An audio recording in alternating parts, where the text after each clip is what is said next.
सुरेश, आज वर्मा अंकल आए थे और वह रीनू की शादी में जो कर्ज लिया था वो मांग रहे थे।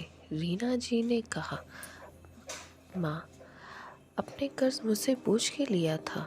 सुरेश ने कहा।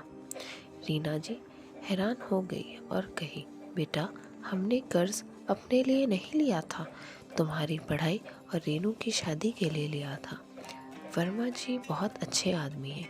उन्होंने हमें कम ब्याज पर हमें पैसे दिए थे। अब उनकी बेटी की शादी है और अपना पैसा मांग रहे हैं।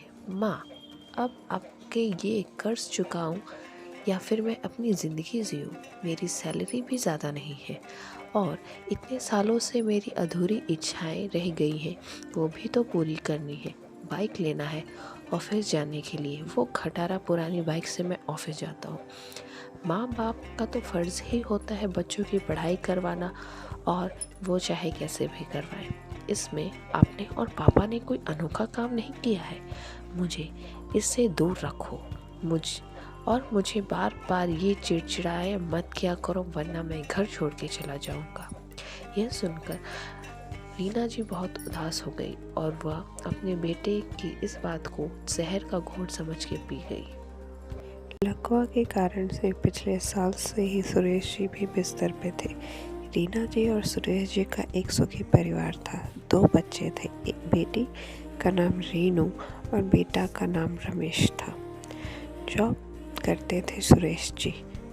उनका घर का खर्चा भी चल जाता था और अच्छे तरीके से। रीनू थोड़ी समझदार थी, खर्चा भी कम करती थी और कोशिश करती थी कि वे अपने भाई सुरेश को भी समझाए, रमेश को भी समझाए। लेकिन रमेश दोस्तों की होड़ में हमेशा खर्चा करवाता था अपनी फैमिली से। पढ़ाई पूरी होने के बाद रीनू ने टीचरिंग की जॉब कर ली। रमेश अपनी बोर्ड की परीक्षाएं की तैयारी कर रहा था और इंजीनियर का कोर्स करना चाहता था।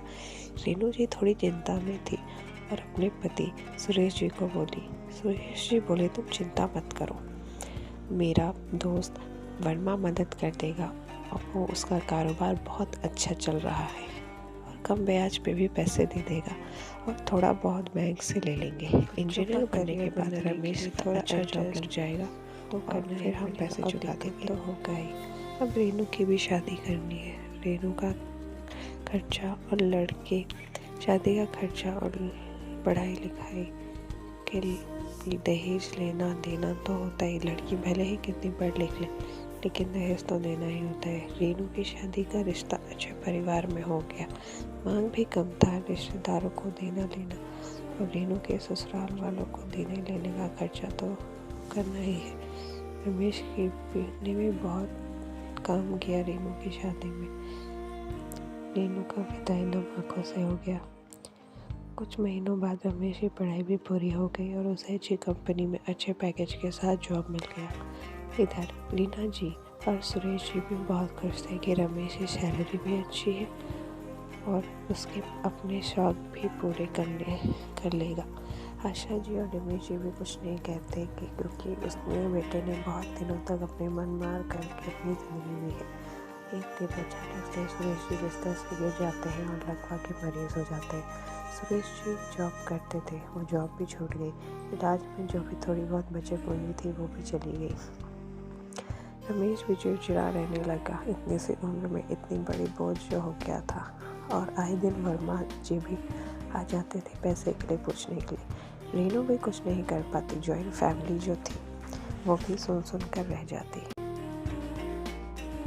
रमेश ने तो कर्ज चुकाने से मना ही कर दिया है। रीना जी का मकान अच्छी जगह पे था, कुछ अच्छे पैसे मिल जाते और कई लोग वहाँ पे मॉल भी बनाना चाहते थे। देखते ही देखते रीना जी का घर बिक गया और अच्छे पैसे भी मिले। यह सुनकर रमेश के मन में और लालच आ गया। उसने माँ से फ्लैट लेने और शेयर मार्केट में इन्वेस्ट करने और कई भी सारे सपने सजा करके रखे थे अपने दोस्तों के होड़ में। देखते ही देखते हैं चेक भी हाथ में आ गया। चेक पे सुरेश जी का नाम लिखा हुआ था। सुरेश जी, रमेश बोला, पापा, चेक को मैं डिपॉजिट करवा देता हूँ। तभी रीनू घर पे आती है और घर के पेपर्स दे देती है। रीनू बताती है कि चाचा के बगल वाला घर कैसा घर दीदी, तो पापा और माँ के लिए अब गांव जा रहे हैं। रमेश गुस्से में बोलता है, मैंने पैसे सिर्फ फ्लैट शेयर मार्केट में इन्वेस्ट करना, महंगे इंटीरियर, इन सारी चीज़ों में इन्वेस्ट करने का सोचा था, लेकिन आपने गांव ले ली। गांव में क्यों घर ले लिया? आपने एक बार भी मुझसे नहीं पूछा। रीना जी बोली, रमेश, इन पैसों पे तुम्हारा कोई अधिकार नहीं है। ये पैसे तुम्हारे पापा जी के हैं, उनकी मेहनत की कमाई से जो घर खरीदा था उससे था। ये पैसा मैंने। रीना जी कहती है, जब माँ बाप बूढ़े हो जाते हैं तो अक्सर बच्चों पे बोझ हो जाते हैं, लेकिन वही माँ बाप जब बच्चों को छोटे से लेकर बड़े तक पालते हैं तो ये उनका अधिकार होता है, ये उनका कर्म। माँ की ऐसी बातें सुनकर रमेश बहुत ज़्यादा मायूस हो जाता है और ख़ुद को बहुत छोटा फील होने करने लग जाता है और उसे अपनी गलती का एहसास होता है। अगर आपको मेरी ये स्टोरी अच्छी लगी हो तो प्लीज़ मेरे चैनल को लाइक, शेयर और सब्सक्राइब करें ताकि मैं